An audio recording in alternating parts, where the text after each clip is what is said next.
Stay tuned for the Joan Quinn Profiles. Joan served the state of California as a member on the Arts Council and on the Film Commission.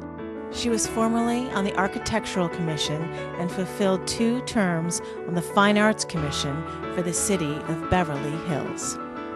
As an editor for Andy Warhol's Interview magazine, Condé Nast Publications, and the Hearst Corporation, Joan covered the world of fashion, the mysteries of food, the excitement of theater, and the international art scene. She continues to find people who are on the cutting edge of their professions. Here's Joan Quinn. Hi, I'm Joan Quinn, and welcome to the Joan Quinn Profiles. We're here at the Hollywood Museum in the historic Max Factor building, and waiting to be profiled are actress Teresa Ganzel and actor, director Tony Abatemarco.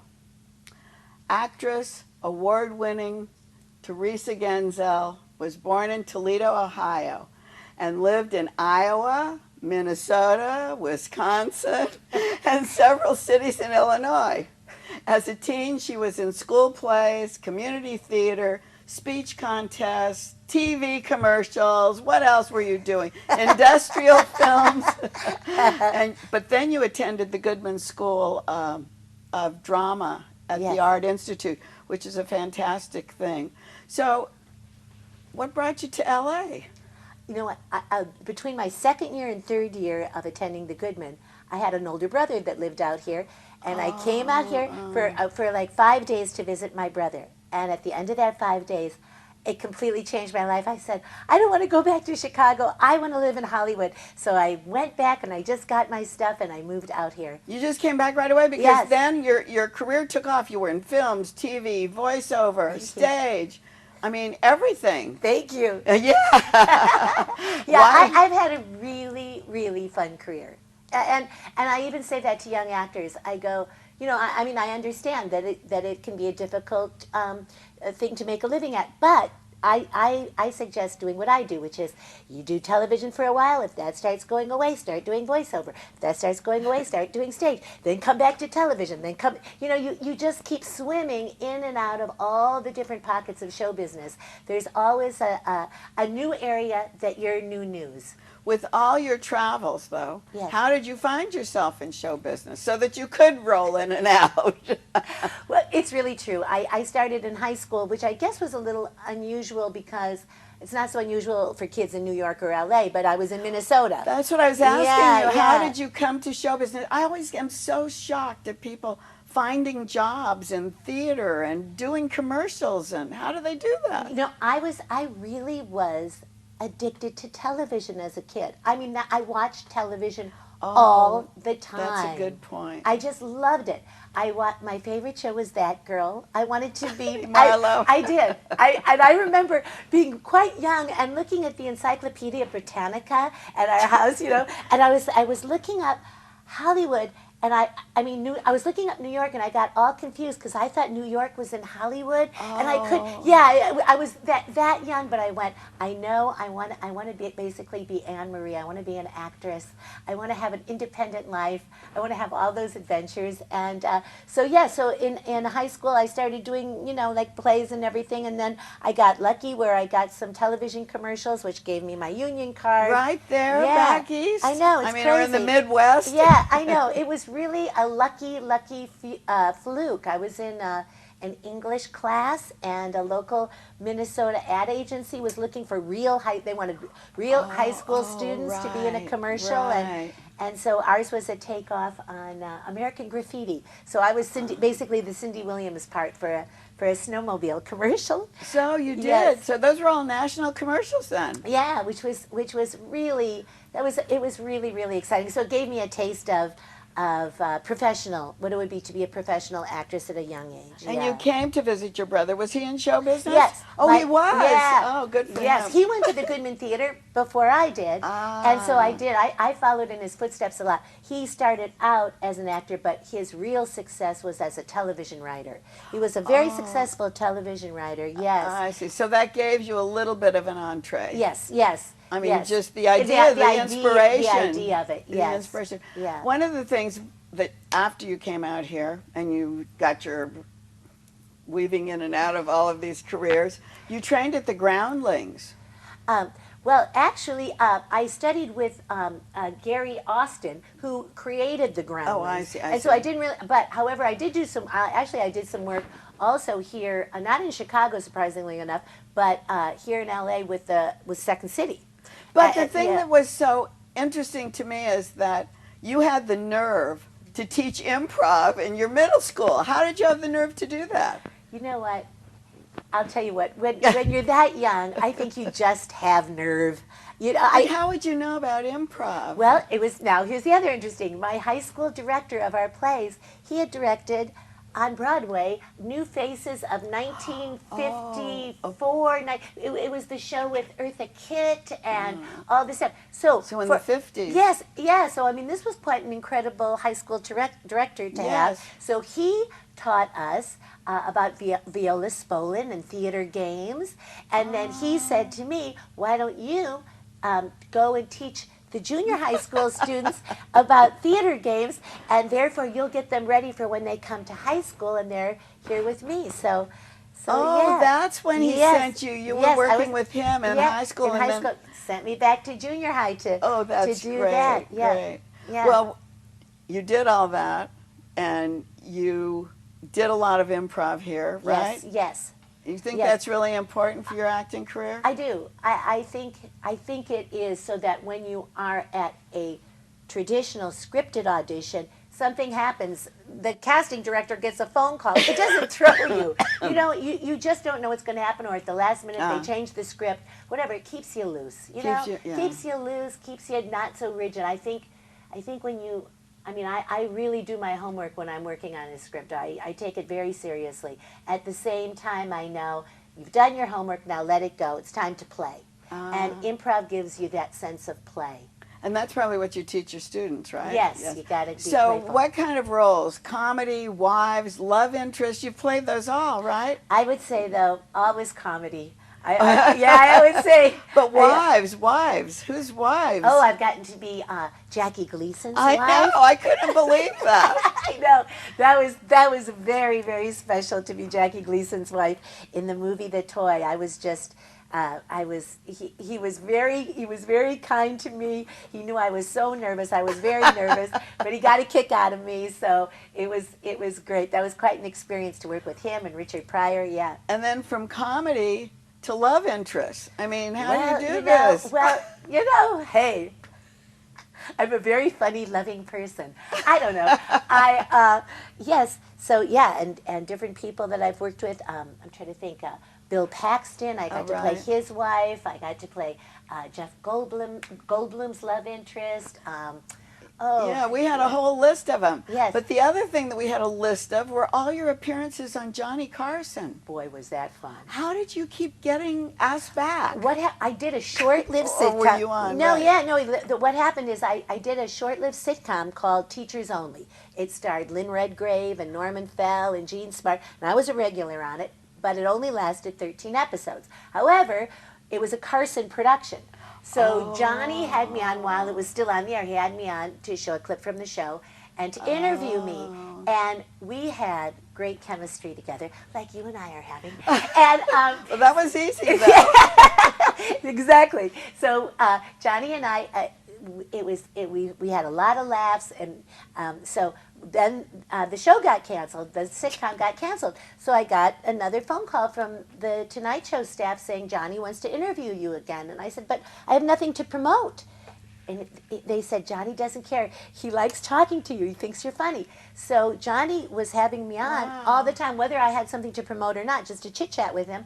And then eventually he said to me, would you be interested? One time when I was doing panel during a commercial break, he said, would you be interested in doing sketches with me? I said, are you kidding me? I would love that. Is that right? Yeah. It was all his own idea? It was all his own idea. I didn't have to audition for it or anything. And they didn't write it in and say, this is Teresa? Yeah, it was interesting, too, because a lot of people, because Carol Wayne had done those sketches with him for many years, and she was brilliant. Right. And a lot of people, because she had passed away, people thought I had replaced her. But actually, I started doing the sketches before she passed away. I think she was just tired of doing them. It was time for them to get someone else, and she just didn't want to do it anymore. And and so we did all. That was so much fun. And the interesting thing about Johnny that I was very aware of is that I did the show the last 10 years of his When reign. he was, yeah. And he'd already been doing the show for 20 years by the time I got there.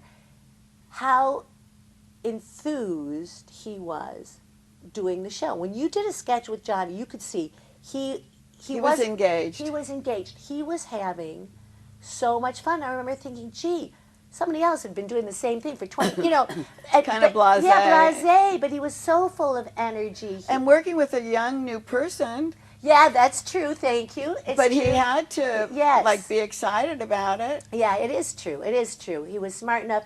And I was also privy to another thing with him, which I really respected, is sometimes when we'd be sitting there together going over the lines of a script, Fred DeCordova, the producer, would come up, and I'd hear these conversations where Fred would say some big star wanted to come on, a big star, and Johnny would say, "Nah, I don't know, I don't really." He'd tell Freddie that. Yeah, he'd say, "I don't know. They were kind of boring last time they were here," and Fred would go, "But they've got this big movie," and Johnny would be like, "Well, maybe, I don't know," and then Fred would say, "Well, we also have a woman who has a potato chip that looks like the Eiffel Tower." Johnny would go, "Yes, that's who I want to talk to."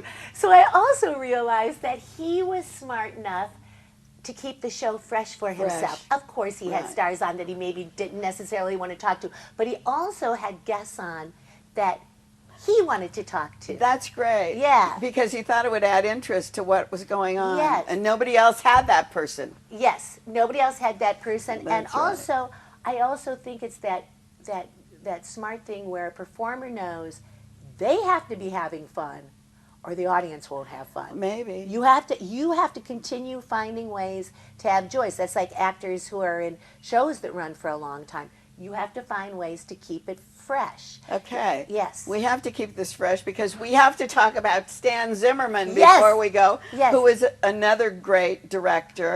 Yes. And he loves you and your cast over at Meet and Greet. Yes, Meet and Greet is really a hilarious show. It's about 4 actresses, all of a certain age, who are all competing for the same role on a pilot. It's all for the same role. Yes, we're all up for the same role. And when we get there, we all think we're quite fantastic enough that it's just going to be a meet and greet. It's not till we get there that we realize we are up against other actresses that we're going to have to read and all like this. And it's very funny because so you're competing. We're competing, and we're all distinct types. Like Carolyn Hennessy plays the diva.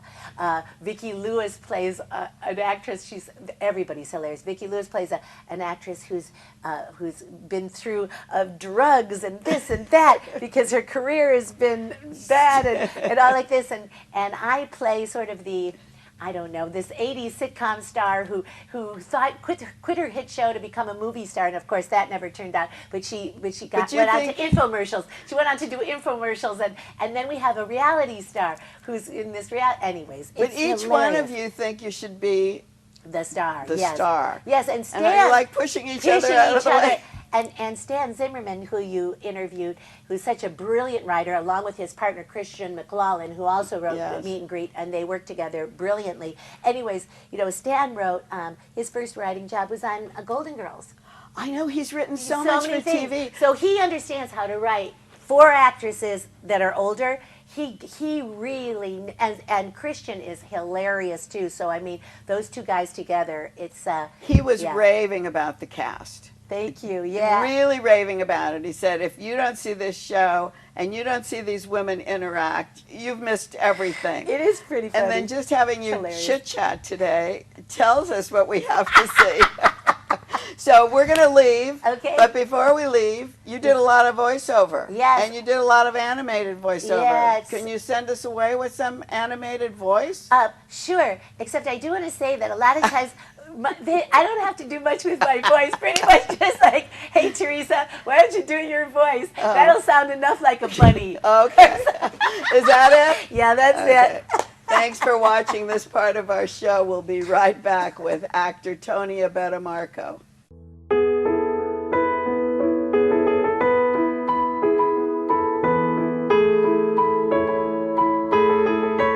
Hi, Hi, I'm Joan Quinn, and welcome back to the Joan Quinn Profiles. We're here taping at the Hollywood Museum in the historic Max Factor building, and I'm with award-winning actor, director, writer, producer, Tony Abatemarco, who was born and raised in New York, attended Fordham at Lincoln Center, the School of Fine Arts at Boston University, and the Juilliard School of Drama. He's directed on Broadway, the West End, and on major stages across the United States. He's the founder of 2 theaters. He's written 10 plays and is the recipient of 2 NEA Director Fellowships. You've seen Tony in films, on TV, and in, these are great, in national commercials, right? 4 of them. That's pretty good. Currently running, and 1 that I shot last week. Is that right? Yeah. What is that? The newest one is U.S. Cellular. And what do you do? Do we recognize you? I'm an actor. I'm Grumpy Dad, or I'm Happy Grandpa, or I'm, you know, any one of those things. BMW, I'm actually interrogating Dad. Oh, you are? Yeah. Oh. And what else? Do you have to wear a wig? No.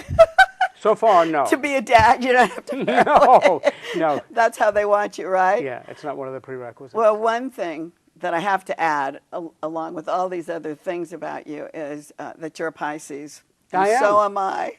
Are you? Yes, When's your there we birthday? are, don't we? March 20th. March 15th. I know. Do we get along? Ides of March. We know each other. You just made it. I did just make it. So I'm a little more sane than you. Yeah. I think so. Yeah. But your mother died when you were a young, very young boy. And your father, who was a mechanic? My father was a mechanic, started work at the age of 14. And he really made the immigrant dream come true, didn't he? Became very successful. Yeah, he was the last of 13 children, the only one born in America. And he left school in 8th grade and started going to work, and then he built up a little empire of But you machine know, shops. what I was thinking is you've done so much in your career too, and it's almost like footsteps after your father and the way he worked so hard to make it go. Thank God you followed what he was preaching, because we preach to our kids, but they don't always follow what we say. Well, oddly enough, my father actually used to be a great storyteller. Oh, so there you are. Yeah, exactly. And what he didn't realize was, as he would tell me stories, I was so embroiled in his storytelling. Oh, wow. And so caught up in it, he didn't realize he was forming my actor self. Really? Yeah. Because I was going to say, how did you get into theater? I mean, here we're talking about shops, mechanics, Yeah. and auto shops. Yeah. Couldn't be any more different. Okay, so how did you get into it? I was 14 years old, and I was on the verge of juvenile delinquency. Were you really? I was, and a friend of mine at school said, "They're doing Our Town. You want to audition for it?" And I said, "No, I don't want to do theater." And he was like, "Come on, just audition for it." And I got in. I played Emily's dad. By the second rehearsal, I suddenly felt like something had descended on me, and it was like, this is what I want to do. My God. Which I announced to my family, and they said, no, that's not what you want to do. You want to be a dentist or a lawyer? Yeah. And I said, no, I want to be an actor. I would think that that's what they would say. Yeah, of course. Because they worked so hard to get to where they were. They wanted you to have a better life than an actor's life. Exactly. Although my father actually, God bless him, he supported me all the way through. So you got on stage playing a father again, a dad. We're talking about the commercials That's and right. dads. That's there right. you I'm are, back your to first it. role. Exactly. So then where were you? Were you in high school theater? And I was. I did every single show I could in high school. Oh, so you were right away motivated. All the way through. And I won the oratorical contest, and, you know, it was all that stuff. So that really, it gave me that kind of burning passion. And then what brought you to L.A.? How did you get here? Because you were directing, weren't you? On No, Broadway? I wasn't directing yet, Oh, actually. you weren't? I was finishing up at Juilliard. Oh, right. And a friend of mine who I had worked with at the Williamstown Theater Festival called me, and he said, I have a few roles for you. I'm directing a show at the Mark Taper Forum. Would you come here? You're kidding. So I came directly. I skipped graduation and came directly here to work. Right out of school like that? Oh, that's great. So you came right to the Taper? Yep. Wow. So Yeah. you were on some of the great stages. Yeah. Who was I feel directing like, that? David Schweitzer. Oh, wow. Do you know David? I didn't know him, but I Yeah. know Ron Link came from New York and Yeah. was also working at the director. Taper. Yeah. Or I guess all those New York directors were coming here to work with Gordon Davidson. That's right, and they're still coming here to work. And they're still coming. So you are a member of the Antaeus I am. ensemble. Yeah. What kind of ensemble is that? It's a large, one of the best acting troupes in the country. I can say that. I mean, it sounds like a big boast, but it's really true. There's some of the most incredible actors. And how do they get into it? And who are they? They're invited, generally. I see. Some of them go through the conservatory program. There's an A2 program, Antaeus 2, which actually a lot of us teach at that. I actually don't teach at that, but a lot of people do, a lot of the actors. And so some of the kids graduate up into the company itself. And then others, like myself, I'm a recent convert. I only got asked in 2 seasons ago, so this is only my second season. Because I've interviewed some great actors. From Larry Pressman and Gigi Birmingham, and I mean the list goes on. There's a terrific group. And they're working all over. Working all over. Yeah, they're working all over. They don't just work here. No, that's one of the things they pride themselves on. Yeah. So. You just said you didn't teach there, but you taught at SC. Or I'm you still teach. teaching at SC. 10 years you've been there. I've been there for 10 years, yeah. I started directing there, and then they asked me to teach. And, I teach acting classes there for the BA students. A great It's a really good department. program. Madeline Puzo is running it. And I knew Madeline because she produced the first show that I came to do with David Schweitzer at the Taper. Oh, she did? She used to work for Gordon Davidson as an associate producer. So she produced that, and when she took over as dean at USC, then she asked me to come in and teach. I didn't realize that. She's been a great dean. She's been such an asset to that school, hasn't she? Yeah, it's done really well. Yeah, it's wonderful. Well, let's get back to Antaeus. Okay. Because you started 2 companies. I did, of my own. What were they and Well, why? the reason I started directing at all was because I felt like I wasn't getting used right away. I was 26 years old and brand new here. 26. And I felt like, oh, I gotta work. So I started directing things in my living room. I had a long living room. And then I founded a theater called the Accident Theater, which was on Melrose and Western. By accident? No, actually, it wasn't by accident at all. But Sylvie Drake, who used to write for the Times here, loved the name. She thought it was one of the best names around. And I shared a space with Dan McCleary, my partner. Then? He was painting, and I had a space in the storefront that was a theater. And it was on what, Melrose and Western? It was on Melrose and Western. And it used to be New Space Gallery. Oh, I know that. Is that where it was? Yeah, when the late Joni Gordon moved to her new space closer to Bronson, Van Ness, and Raleigh Studios, she gave us that space. And also then painting across the street on Western was Ed Ruscha. That's right. He had the courtyard. That's right. That's right. And everyone was in that courtyard. That's right. And we were in a courtyard Actors. down below there, so we were closer to Melrose. He was up closer to Santa Monica Boulevard. Oh, my gosh. Yeah. Oh, so you met Dan there? No, I met Dan at a dinner party. But I was going to say I met Dan in jail, but that's no good. Neither Dan's of us too were great. Yeah, exactly. We love Dan. Neither of us have been in jail. No. I've taught in jail, but that's it. Oh, that's a good program. We had that at the California Arts Council. Yeah, I was doing it through LA Theater Works. Yeah, that's fabulous. Yeah. But anyway, Dan is a great painter. Great painter. And we'll talk about his passion, which is art division, which you also are involved in. But let's. So we have this theater that you started, Accident. The Accident Theater. Then we lost the lease. So we moved downtown. There was a loft space available, and we moved down to Wall Street. We were right on the nickel. And we had a 5,000 square foot loft for $550 a month. It was amazing. It was as large as this. I mean, it was gigantic. So when you said moved? Yeah. Who moved? Dan and I. Oh, you both moved? Yeah. Were you together then? We were. 36 years. I know, you've been together forever. 36 years. But that's great. So you moved together, and he had a painting studio, and you had your... and we lived there, and yes. Oh, you did, and you lived there. And I started running something called the Projects Club to develop new plays and new works for the theater. I see. So that was my little venture there. And then the space down below us became available. It was a toy factory, and it became available. I got my first NEA directing fellowship. Oh, is that when you got it? Yeah, through LA Theater Works and Susan Lowenberg and Renee and Judith Aubergenois. And so I renovated the space downstairs and created a new theater called the Night House. Oh. That was my second theater. So now we have you as the co-artistic director at the Skylight Theater. Yes, which I'm so thrilled to be a part of. I mean, you've really been the theater guy. For a long time. Yeah. I mean, I've done And lots you've of acted TV and along, films, right? But yeah, I've been doing theater in L.A. I'm one of those anomalies, like theater in L.A., you know, outside of L.A. But why were you so involved with getting these theaters? Because a lot of people are actors, a lot of people are directors, but they're not involved in like actually making a theater. I think it's the stock. I think I come from good peasant stock, and we like carrying large boulders up the hill and then drinking good wine. Because it's tough, isn't it? Well, it's a struggle. The biggest part of the struggle is just getting people to come. You know, it still is. It still is. And we don't have press support so much anymore. No. I mean, the few that are out there are hanging on by their fingernails. And we're talking 30 years ago that it was hard to get people to come. 36. Now, 36.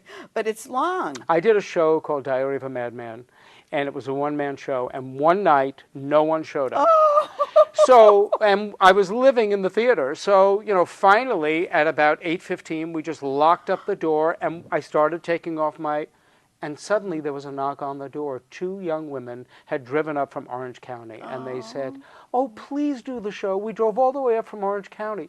So I did the show for 2 women. Oh, that's so sweet. They came back a couple of weeks later with like 2 carloads of people. They were so appreciative of it. So, But, I mean, when you get people hooked, you get them hooked. Yeah, I mean, that's really fabulous. And you have how many stages at Skylight? Well, right now at the Skylight, we only have 1. You have the 1 stage. Yeah, because the landlord is there's a proprietor coming in, opening a bar and a restaurant. Oh, because I thought you had a couple of stages there. We did. We had 2. We had one 40-seat space, which was the lab space, and then we had our 99-seat space, which is beautiful. You've been there. Yes, I love it. And I want to be sure we get in the opera in Orange County that you just did right now. Tell us about it. Well, once again, working with David Schweitzer, 36 years later. Wow. I've worked with him over the years so much, in London, in New York, in L.A. David called me and said, "I'm doing L'Histoire du Soldat." Oh, yes. The opera by Stravinsky, on a double program with Wynton Marsalis had written his response to Stravinsky. And would you be in it? And I said, yeah, definitely. I cleared my schedule and went down and did it. And we talked about not having very much coverage or newspaper coverage, but your picture was in twice in 1 week. just in the same LA Times. I don't know what happened. Which was great. And the other one that I want to talk about was the Mark Rothko role, because you fit that so beautifully. It was great to do. Did you love it? Oh, amazing career transformative moment for me. And it was in Long Beach? It was also they love me in Long Beach. I know, that's what I'm asking. Who directed that? That was directed by Karen Desai, who actually runs International City Theater of Long Beach. That's what it was. But do you sit on the stage like Albert Molina did when the audience is coming in? No, Molina does that a lot. I've seen him do that before. I saw it twice. He did it in a Chekhov play down at the Taper. Oh, his own? He did it Cherry Orchard. He was on stage as the audience was filing because and he did it again with Red. Oh, he that likes isn't to be up there. Oh, that's very interesting. Then how do you come on? That's interesting. I came on in the darkness, and then lights came up, and I lit a cigarette. And then I'm looking at one of my paintings, and then the young man comes in who's interviewing for the job of my assistant, and I go for him. Oh, that's really interesting. Very different. Thank you. Thank you for watching the show today. Keep writing to my email, JAQUINN1@AOL.com.